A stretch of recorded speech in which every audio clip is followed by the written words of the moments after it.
Thank you so much for being here. Thank you, Curtis. Thank you very much, Curtis. Good day, everybody. My name is Hume. As you heard, it's not a double-barreled surname. Hume is actually my first name because my mother was trying to destroy my self-esteem and to make sure that I don't belong. It didn't work. I'm very excited to contribute to this ongoing conversation that we're having about work and workplace culture, and especially this topic, leading a culture of belonging. I actually want you to pay attention to the leading part of the title of my talk today, because the conversation we're going to have is really about how leaders can lead the charge in creating workplace cultures that, in my view, are less irritating, less unfriendly, and where employees, no matter what their background is, no matter what their gender, no matter what their sexual orientation, no matter what their position is in the hierarchy, can feel a sense of belonging. Now, why am I focusing on leaders? Why do I think that leaders are the prism through which we have to look at a culture of belonging? First of all, a healthy workplace culture doesn't magically exist. It doesn't magically come about. It is created over time through the policies and the procedures and the practices that leaders establish, the decisions that leaders take, the way leaders interact with employees, and the way they frame how we as employees interact with each other. Secondly, leaders carry the culture of the organization. They set the tone for the organization. They literally set how we feel within that organization. And so workplace cultures cannot change unless leaders show up in their roles in different ways. Now, as far as I'm concerned, everybody is a leader. And I say everybody is a leader, and I quote John Maxwell, who says you have to lead yourself first before you're able to lead people. I believe everybody is a leader because everybody has agency. Everybody can determine how they're going to navigate the space that they're in, how they're going to relate to the people in that space, and how they're generally going to engage to get the work done. And so when we're talking about leadership, we want to ensure that everybody understands that if we are all leaders, then we have a stake in a positive workplace culture. And just because I talk about the C-suite leaders, and I believe that senior leaders really bear the brunt of the responsibility because they're at the top, right? They're at home making all the decisions that stress us all out. But at the same time, there is leadership taking place at every level of the organization. From the moment you enter an organization to the time you leave and you interact, everybody, even in your own little cubicle, you are leading. And so we're all invested in creating that environment. So here is what I want us to consider for the next 45 minutes or 50 minutes that we're here. What if leaders were to become aware that they have a leadership brand? Yeah? What if we have leaders who understand or are willing to make an ethos of belonging a central part of that leadership brand? And when I say an ethos, I mean the premise on which you lead. It's what gives you trust, what gives you credibility. I know we're caught up with credentials and who went to Harvard, but if you get two leaders with the same qualifications, the same experience, you're going to choose the one who aligns with your values, who you feel connected to. And so we want leaders to understand that they have a brand, how there must be a premise on which you're leading. And number two, we would want leaders to make that value of belonging a central component of their leadership brand. And at the same time, how do we measure the success of our leaders?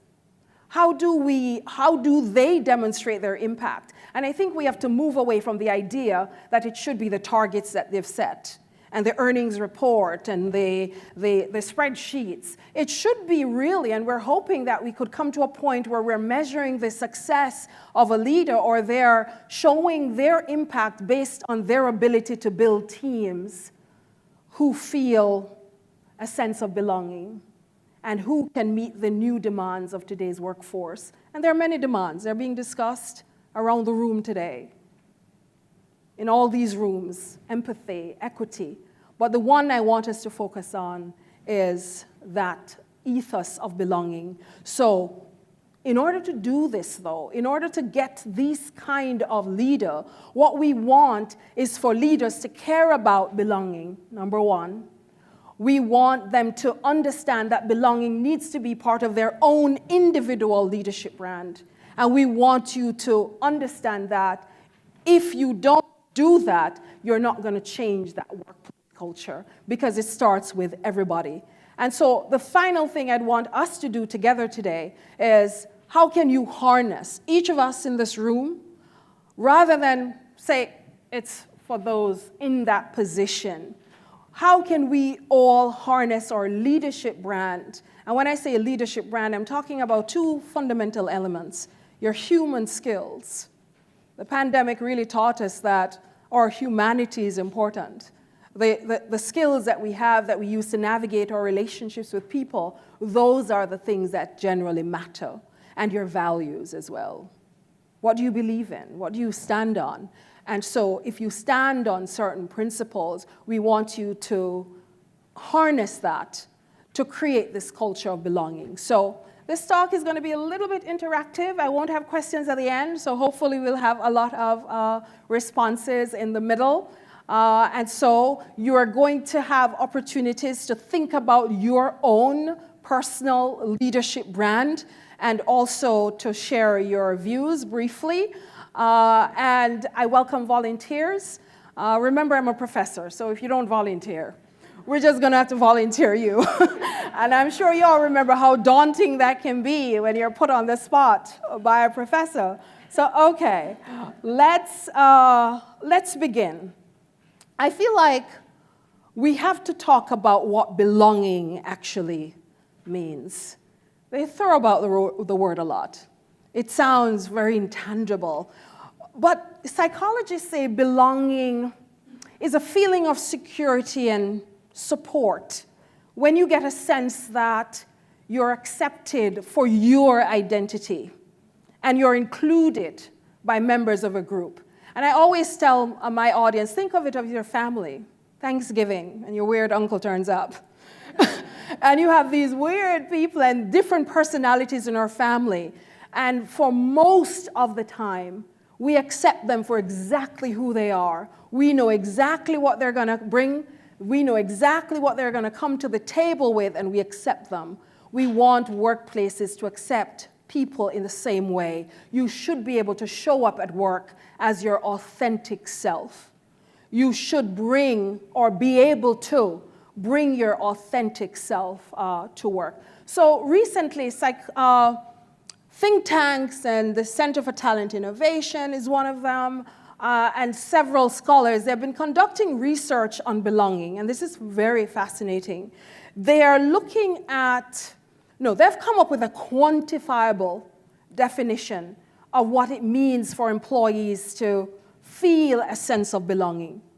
And prior to this, we've always thought that we understood what it means. But now here is a way in which you can measure whether you're being successful at creating this environment.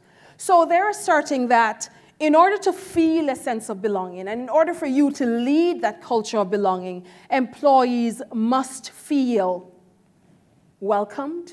And you have it on your handout, some of you who have a handout. Employees must feel welcomed, number one. Employees must feel known and seen. I just collapsed them into these categories. Employees must feel supported.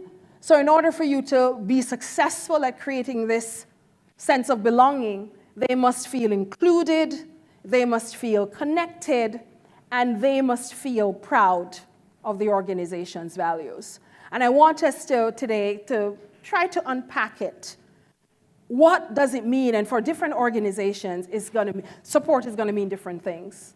Welcome may mean different things in your organization, but it's an opportunity now for you in your various environments and workplaces to say, okay, this is what we want to engender.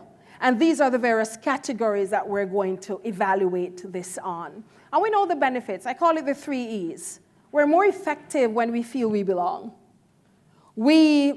It's a better environment to work in, and it's a more enjoyable job when you feel very connected to your environment. I understand that fostering this belonging, it's difficult, it's tough, especially if belonging is not already built into the culture of the organization. Cultures are not something that will change over time. It's not going to change overnight, I mean. It's not going to one day going to be better the next day when you turn up at work. But if we start to do the work and cultivate these 6 or 7 areas, then we can start to create the framework for the change to occur. So since this is the employee experience track, maybe I should share some of what I've been hearing from employees in my leadership coaching work, and also my own experience. Now, when people come to me to help them to build their brand, please don't ask me to help you to build your followers. I'm sorry, I'm not into building followers. I'm into who are you, what value do you bring to the table, then afterwards you can convey that on Instagram and look pretty. So the people who come and say, can you build my brand? They want to move from where they are. They don't feel like they belong in the organization. They don't have a long-term plan to stay there. And it's so interesting that I showed the PI. I don't know how many of you saw the PI film? Predictive Index had a wonderful film, you have to see it, on work and work culture and what work means to people. I showed it to a group of leaders in Rhode Island recently. They're African Americans and they're leaders across the state, emerging leaders. And one of the women, she wrote back to me and she said she cried watching it. And there is one section that particularly resonated with her. And this expert was talking about the different kinds of safety that you should feel at the workplace. I didn't even know some of these. I didn't even know I was lacking some of those things. There was physical safety, which is quite obvious. And there was psychological safety. There was emotional safety. I'm like, God, I'm not safe.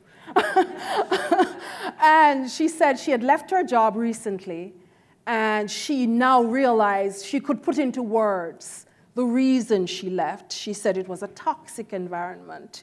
It was unfriendly, and it was affecting her mental health. She didn't have a plan, she didn't have a business, but she couldn't spend another minute. And it's amazing how incredibly familiar this story is. And the research is showing that Black women and Asian women have the lowest belonging scores. And you know who have the highest? Who have the highest belonging scores? White men tend to feel a strong sense of belonging. We can have a whole discussion about that, but we don't have the time. And so it's people are looking at their workplaces, and luckily, and I don't know we're lucky that we had the pandemic, but the pandemic really forced the conversation or forced us to have this public discourse which had been lost. It was never not important. The pandemic forced it onto the agenda, and that's why we're here having this talk right now. So what I want you guys to look at is positive workplaces actually exist. So there's something to compare it to. My best friend reminded me recently that when we were working at the government's news agency in Jamaica, I was a television presenter, host of their flagship program, Jamaica Magazine. Hi, I'm Hume Johnson. Welcome to Jamaica Magazine, blah, blah, blah. She reminded me that we loved that job, and it wasn't the post-college excitement. We had maybe 500 US dollars, the equivalent. That's what we were getting. It was crap pay. But we turned up to work excited every day. We felt connected, we felt supported, we felt welcomed. And I shouldn't discount the fact that we had a great degree of autonomy. We could choose the beat that we were writing. We could write anything we wanted, our passions. We could focus on the areas that we found interesting in terms of our journalism work. And I also remember that they give you space to grow and flourish. A lot of organizations don't do that. So you could come in as a production assistant, and in no time you could be hosting your own segment. So people relish that. And I think it leveled the playing field in the organization. One day, management changed. The leadership changed, and there was a mass exodus from the organization. I mean, I sent in my notice. I know there's a topic called 2-week notice. I sent in my notice the Friday, and by Monday, I was reading news on Radio Jamaica. I didn't want to spend another second because what was giving them joy was being taken away. Fast forward to New Zealand. I spent 5 years studying and working. I was a journalist at the local newspaper, and I was a teaching assistant at the institution. And there was a strong sense of camaraderie in the department. And granted, I was the only black, well, there was my supervisor who was an Indian woman. So there were 2 black people in that department and 2 women. The rest of those gentlemen were all Europeans, male, Caucasian Europeans, and yet we felt so included. I've never felt more welcome, so much so that I talk about it a lot. I remember it because I know what I'm missing. So when you're in a toxic environment, you know what you're missing because you know what a good environment feels like. You don't have to study it. You don't have to know it. All you have to do is show up and feel it. Because some environments are like the Stepford Wives. You're just like, everybody just goes about their business, do their thing. There's no community, and yet we spent most of our time there.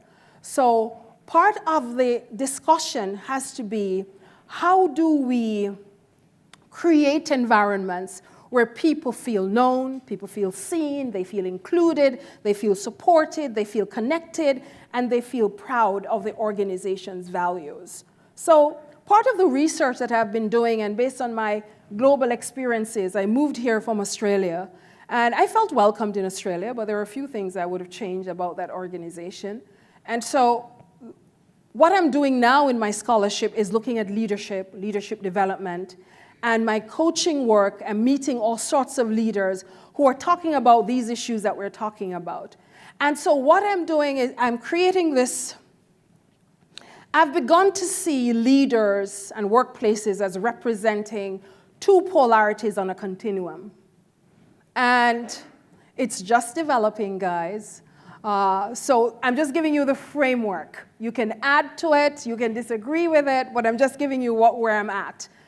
There are mission-centric leaders, and there are people-centric leaders. And remember, this is a continuum. So the mission-centric leader, I always think of the military. My brother was in the military. They have an ethos, and it's mission first. Doesn't matter what's happening to you. They put the mission first. So you have leaders who, they're very goal-oriented. We're not saying that they shouldn't be, but I'm just telling you this is a typology. They're goal-oriented. So they're focused on deadlines, they're focused on the job that needs to be done, they're focused on the objectives that needs to be achieved. They're also budget-oriented. If it's not in the budget, it ain't happening. So the employee becomes, they're seen largely through the lens of performance, targets, outcomes. So we're not even seeing. So what you're looking at now is the employee's personhood is at risk or takes a backseat to the mission itself. But then nowadays, again, thanks to the pandemic, sorry to be thanking the pandemic, that we're seeing more of a shift, slowly but surely, to a more enlightened kind of leadership. And that's why we want you to take the message back to your spaces that you operate in, where there's a mission-centric, a people-centric leader. They understand that the employees are the locus of the business, that it can't run without them. They also understand that even though the mission is critical, that unless employees are engaged, unless they feel happy, they're not going to do the hard work to accomplish the mission that you have. So you have these employees, these leaders who they want to validate you. They acknowledge the work that you're doing, and you feel more lifted.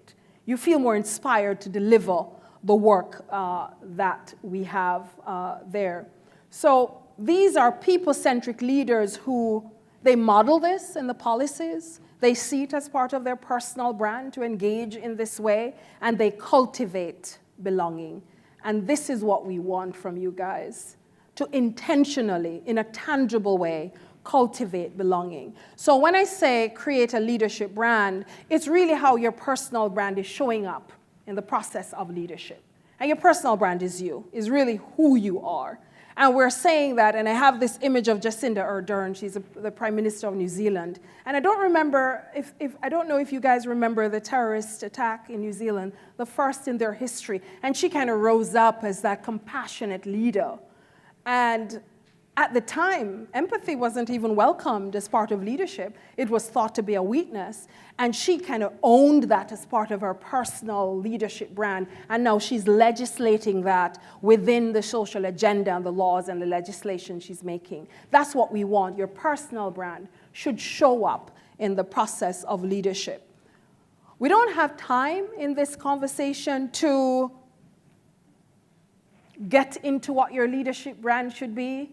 But you can write to me at humejohnson@gmail.com, and we'll help you to work out your leadership brand. Today, our focus is on just a couple of sections, your human skills and your values. And when I say your human skills, there's a time that they called it soft skills, but they're not soft.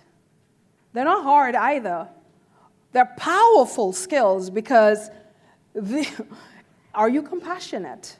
Are you kind? Are you reliable? These are things that are fundamental to getting the job done anywhere. It's just that during the pandemic, we realized that these are the parts of ourselves that we had to bring forward to the table. So your leadership brand should be fundamentally who you are at your core, and that's the part of you that you should be harnessing for people to feel welcomed and supported and included, and your values. When I say values, I mean, do you believe in equity?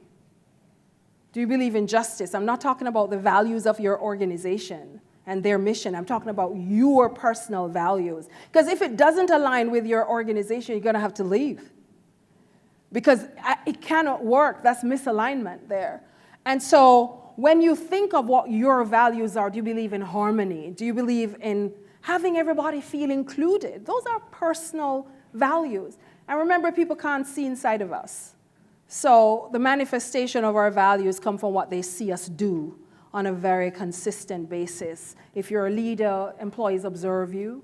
They observe your personality. They observe what your values are. So if George Floyd is being murdered outside and you have nothing to say about it on the inside, then it is telling us, especially minoritized employees, what you will stand up for and what you won't stand up for, what you're committed to and what you're not committed to, and how you're going to represent or show up, how the organization shows up in the world. And if we feel that disconnect, when you're minoritized and you feel that silence, we don't feel welcomed in that instance. So these things, it's important. I don't care if it's platitudes. It's important to raise it, to make us know that you actually care about that belonging and that inclusiveness. So here's what I want you guys to do.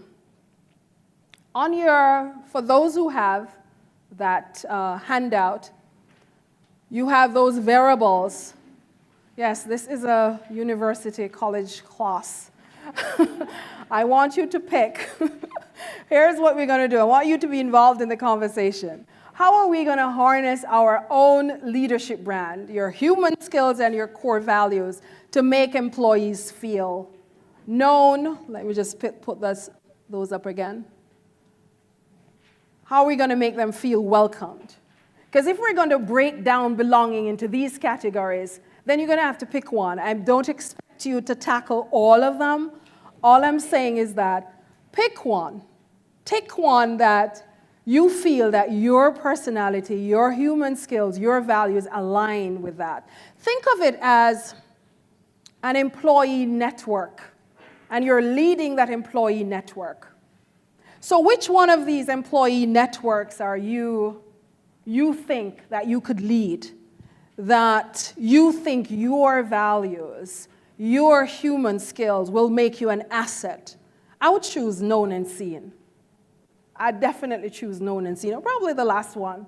Known and seen because I feel like I'm very good at building relationships. I love people. Maybe welcoming committees. I want you to choose one. In the interest of time, we're going to do two at a time. And so let's go with the first one. And I want you to think about responding to the one that you have ticked as that's your baby.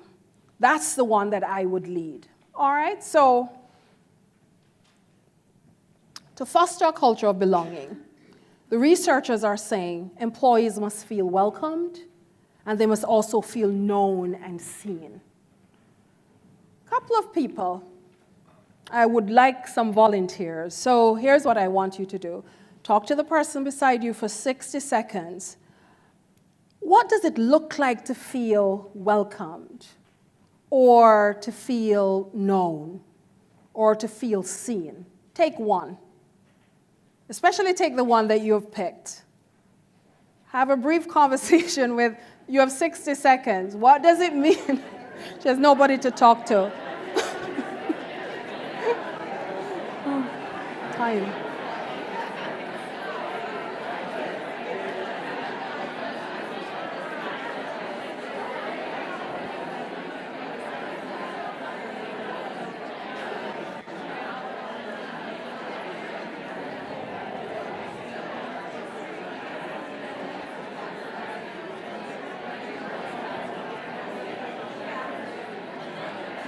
Mm-hmm.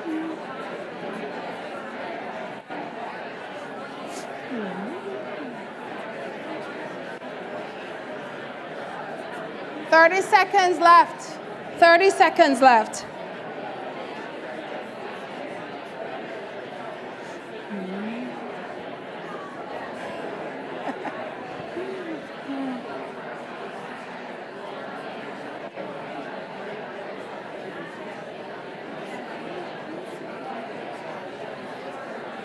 Time's up, everybody. Time's up, everybody. Excusez-moi, s'il vous plaît. Time's up. Ladies and gentlemen, time is up. You know, you're like my college students. You're like, nobody's paying me any attention after a while. All right. Can we hear from somebody from the welcomed? Who would lead the welcoming committee? What does it look like? Can you come to the microphone and tell us? What does it look like to be welcomed? You have 60 seconds. I'm low C, so that works. We were talking about really not saying things like, this is a cultural fit, but more a cultural add to the team. And when you're introducing somebody, saying, this is what X is going to be bringing to the table. This is their strength, their superpower, versus a transactional. They're going to help with A, B, and C, a line item on a job description. That is very good. That's actually very good. I was told I wasn't a good fit one time. I'm confused. I'm still confused as what it means because I was excellent for that job. Anyway, let's hear from somebody. What does it mean to feel known? All right, there's a microphone right there. It actually happened on our way in, and one of my colleagues here pointed out, she's like, it's so funny to see just how different your pattern shows up. You were just gonna walk right in there without knowing what session it was. And it wasn't said with judgment, it was just like, hey, I know you, I see you, I get you do it differently than me, and it led into how did you feel? I felt like warm and fuzzy, because I was like, oh, she gets me, and she's not making fun of me for it. Wow. You know? Yeah. That's amazing. Yeah. All right, who wants to tackle? I hate the word tackle. We're like, let's tackle it. Who wants to contribute to what does it look like to feel, what was the last one? Seen. All right, thank you. Hi, everyone. I was talking about, when it comes to seen, my company has never recruited at HBCUs before, so one thing I did last week in talking to these students are, making sure they go up to these employers and shaking their hand and introducing themselves and letting them be seen in that moment, because they're not going to get all the opportunities that allowed to, a lot of other students. So you are interested in them being physically seen? Being physically seen and making yourself known, so that way you can have that same opportunity because you're in the same room as everyone else. We have space for one more. Who wants to share? All right, thank you. So we were talking about to be seen means that you are remembered, you're acknowledged, and that people want to remember your name. They try to remember your name, and that they're curious about who you are, not just what you do. Yeah. So to be seen and to be known means, for me, is that you're curious about who this person is in front of you. Yeah, absolutely. Thank you so much. When we talk about feeling welcomed, people always start with onboarding. And it's interesting because I've moved so many times across the world that employees have done it well. Organizations are doing it well. They're getting very creative with their onboarding process.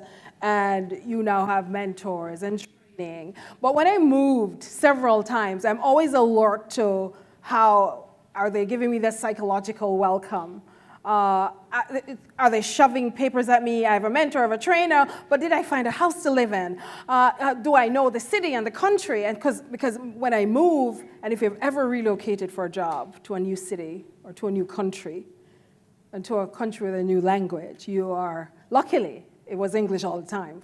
Thank God for Australia and New Zealand, we're a British culture. So when I'm moving, I felt that I could handle the situation, but there were different notions of what it means to be welcomed. But also when we talk about welcomed, how do you feel welcome when you're already in the job? And especially if you're a minoritized person, how do you make someone feel welcome when you're already at work for 10 years? We're already there. And what we have to be looking at is, are we acknowledging the value that the person brings to the table? And it comes back to what some of you say about being known. Finding out what these people that are in front of you, what are they about? What are they passionate about? What are their skills? Yes, you had a job description. We know it, we saw it, we applied for the job. But what are the niche areas that we may want to focus on? Maybe not right now, but in a year, in 2 years. So if you acknowledge that they bring value to the table, number one. Number two, that you're committed to exploring that value. Because you could acknowledge it, but still you ignore it. And we tend, as minoritized people, and I have to speak from that perspective because I am there, living through that experience, you have to be willing to explore that value. If I raise my hand to volunteer for a project, at least send me an email to tell me that you've already populated your team.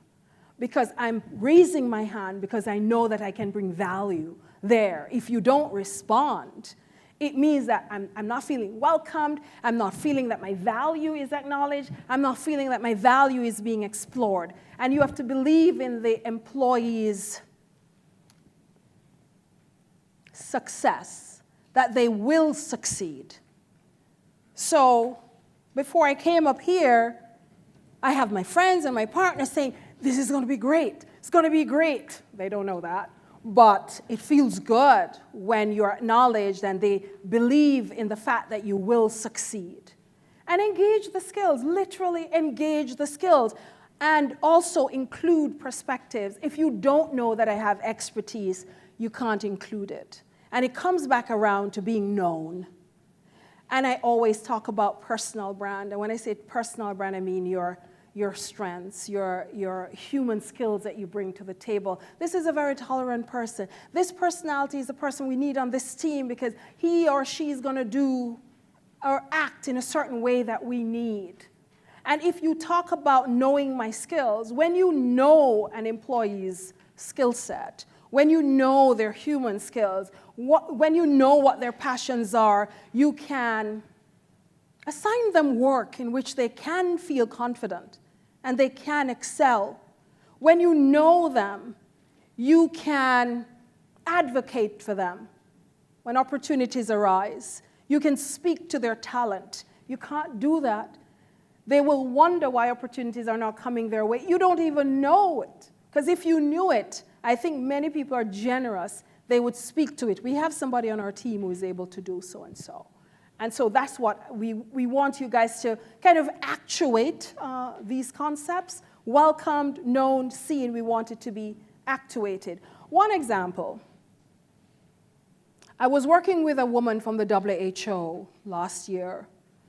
She was called Obama, by the way. Her last name was Obama. And I asked her, she's a French-speaking woman, and I said, are you related to the Obamas? She said, she doesn't know. I said, my darling, I would be on Ancestry DNA. Like, that would be my job. Anyway, she was working on a project with the Democratic Republic of the Congo, a kind of reproductive information. She's an HR professional, lawyer by training, and her team were people from France, males, females, Caucasians, and they had come over to this African country. She was also on the team because she had knowledge of the region. She said, every single time, don't know her, she wrote to me on LinkedIn, every single time I give a presentation, nobody asks a question. They literally are silent. And so even though I'm working with her to try to build her brand, to get her to be more assertive, ask questions as well of your team. I was patently aware, and she was as well, she was firmly convinced that her race was a factor in her invisibility. She was being othered, and that, even if she wasn't, that's how she felt. She felt that her personhood was not being acknowledged. What she could bring to the table as a trained professional was not being, and she thought it was her. Yes, we can work on your personal brand, but it bucks up against the structure that you have there. So the leadership was not being intentional in making sure that every member of the team felt included, that their perspectives were included in the conversation that we're having. So we have to make sure as leaders that everybody on the team their voices are heard and they're seen as well, and that what they bring to the table matters equally in the conversation. And there are many ways you can do this. Spotlight the role models that are doing good work. Highlight the diversity that you have. It's a plus, it's not a minus. If you don't know the skills of the person, you can't highlight it. So we go back always to knowing your employees and knowing their brand at a really tangible level. And so when they feel that level of being heard, they feel more connected to the project, they feel more connected to the organization, and you are likely to have a higher retention level if we feel that level of connection. I gave you a handout. For some of you who have it, can you read it? Let's talk about employees must feel supported. In the interest of time, I'll tell you what the story is. So, case of Aishana, working at a law firm, educated at Berkeley, born in India, just top of her school, law school, just hired in a firm. And I don't know if you guys are familiar with what lawyers do. It's a lot of work. It's not the thing we see on TV. And she's struggling, not eating, not sleeping, trying to get the billable hours done. And so she had a mentor, a supervisor, who recently said, you know what, maybe you should seek another job outside of the organization. Can anybody say what's the alternative to firing her? Put yourself in that shoe. Go to the microphone, please. Thank you so much.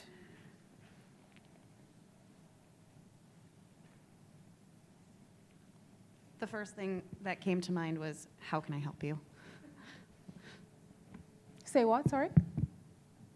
The first thing that came to mind and what I would say is, how can I help you? Wow. Wow. Anyone else? What's the alternative? Thank you.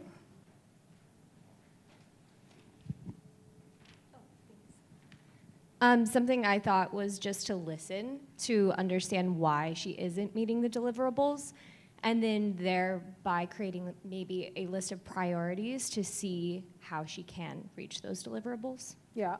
So you're mentoring the person up and you're finding out what's the situation. It can't be that you go through the door as a first thing. This is a true story, by the way. It's happening right now to a colleague of mine. Luckily, there were other members of the team who knew what talent is and the reason she was hired in the first place, and was able to relocate her to another team where her skills and her value, they could add great value. But what is the organization losing, though, by letting this person go? You're losing their individual talent, which clearly wasn't fully explored or valued or acknowledged or used. You're also preventing the company from, it's continuing a pattern in the company culture of not evolving practices, of not supporting employees, and it's a missed opportunity. So you do want to make sure in each instance, have we done the best that we can for this person? I mean, there are people who are underperformers. There are some people who just don't perform. But is that going to be the first? Firing can be the first step. Mentoring up, retraining, whatever. And so, and especially if they're minoritized employees, then you want to make every effort to ensure that you're giving them that foot up. It's not affirmative action. It's that we were not equal to begin with, and you're trying to level the playing field a little bit at a time. And so you need your human skills, your empathy, your kindness, all of that needs to come to the table, not the outcomes, not the deadlines, not being a mission-centric leader who's only seeing the deadlines and the billing hours, but you're seeing the humanity of the person as well. We don't have a lot of time left, so I'm going to just we talk about this one a lot, and I don't think I'm going to cover it today, because we cover it, I think every other session is covering inclusion. This is one thing where in America at this moment, we're talking about inclusion so much. The only thing I'll say is that you really want to include on your team a diversity of perspectives, and also surround yourself with people who don't think like you, who don't come from the same background as you, who may take a different approach than you, who are not afraid to challenge the status quo. Somebody who is not handpicked by the executive. Because the executive picking you because you agree with them. They like you. If you don't agree, they don't like you. And you really should find comfort in that disagreement. Most times it brings the conversation forward. It brings the project forward. Just because the thing has always been done that way doesn't mean it should always be done that way. There may be a better way to get it done. Employees must feel connected. Who felt disconnected during the pandemic? Let me see the hands of those who felt disconnected. What does connection mean to you? Who wants to take this one? What does it look like to feel connected? Anybody? If you said you felt disconnected during the pandemic, what does connection look like? Yes, you can shout it out. Meaningful relationships. Meaningful relationships. Shout it out, guys. Anything else? Part of something. You're a part of the Zoom call. I know. What else? Connected. Most people, okay. Knowing you're not alone in the struggle that you're enduring. Absolutely. A lot of people felt disconnected during the pandemic because they liked the physical connection. I actually didn't miss my colleagues. I like them, I swear. I just didn't miss them. My desire to be near the bed and the fridge, that overrode the whole thing. I taught for a year at home, and I liked the idea. I went to the park next door to run in the day. I went downstairs. I didn't have to have my container with my food. It was in the fridge. It was right there. I took a nap sometimes before class. It was beautiful. I didn't want it to end. But, I'm sure many people disagree with that. They want it to be, but, it's going out of style. The office is leaving very soon. All right, so connected, for me, is one scholar calls it affinity bonds. When you actually like the people that you work with. And think of doing business with people who are unfriendly. It weakens the relationship over time. We want to like our colleagues, and I saw this, which I found was really interesting, where you recognize and validate each other. One of the things I liked about this was positive assumptions. Because it's so easy to come up with a negative assumption immediately, because you don't know the person, you've made an assumption. Why don't we start with having a positive assumption first about our colleagues? And somebody said, ask a question, find out what's going on first. Show some compassion before we form judgment, exploring commonalities. And I also feel like information, we don't share information equally. Some people know, others don't know. And I think that's that's opposite of the belonging that we're seeking and acting with integrity with each other. The last one, how many of you feel, by show of hands, how many of you feel that your values, your personal values and the values of the company that you work with are similar? Good, wonderful. All right. And these are questions you could ask other people as well. Again, it gives you a sense of where they're at. My work style matches the work style of my company. Your work style matches the work style for a number of people. For the vast majority, your work style doesn't match the work style of the company. Okay, I see a clear connection between my company's mission and my individual job. It's about alignment, isn't it? I remember when I came to my institution that I'm at 12 years ago, their slogan was bridging the world. And I thought, wow, I felt very connected to it because I had been a global citizen in my early 20s, and I felt that I could bring global perspectives and a global outlook to the students. And here was an institution that wanted American students to literally bridge the world, and I found that I could do that. In the middle of it, maybe 6 years after, they changed it to affordable excellence. Please don't ask me what it means. I felt an immediate disconnect because I don't understand it, and it has been difficult for me to sell it to a student or sell it to a parent. So when you think of alignment, you're thinking what the organization is about. I'm also about that. If I believe in representation, or if inclusiveness matters to me, if belonging matters to me, then I see it represented in my company's values and the way they go about it, and they're very genuine about it. If there's that misalignment, then there's a problem. You're going to feel, even if you are part of the majority, you're going to feel that sense of outsidership, that you're not connecting with the organization. Also, alignment is not just about values, it's about work style. Because if you don't get the creative freedom to execute your responsibilities in the way that you would do it, in an effective way, if they're saying it has to be done this way, then you're going to feel that disconnect as well. And it's extraordinary how much you find the idea of alignment, the reason why people feel that lack of belonging in their organization. Does this time mean I only have 1 minute left? That's what it means? All right, so if that's, I suspect that's what it means. So let's wrap up, guys. I want to end where I began. Leaders in my view, are the key to creating a culture of belonging. For me, if leaders are not aware of how they lead and the premise on which they lead and the values that are important in their leadership, it's not going to filter out in the organization.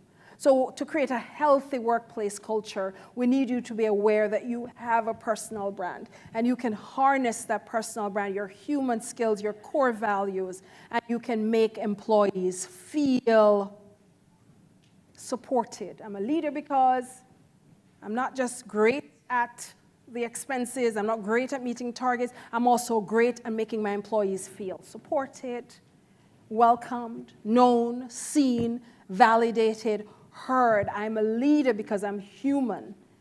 This is who I am, and this is how I'm showing up in the leadership position that I have. I remember, work is not just about money. Work is about social status. It's about a sense of identity. It's about showing up every day to use your skills or to develop new skills. So even though we'd love more money, we know that work is more. So if we all create a leadership brand with the ethos of belonging at the center, I think that we all can participate in a process of, evolving our attitudes, evolving practices, evolving procedures. And even if we're not involved in that, we can say, no, we don't like that. And we can raise our voices. And real leadership, in my view, has always been about values. It's always been about character. It shouldn't be a performance. It should be who you are. It's a life that you're leading. And if you want to know more about your personal brand, you can buy a book on Amazon.com. You've been a great audience. I'll be available if you want to have a chat on the outside afterwards. Thank you guys so much.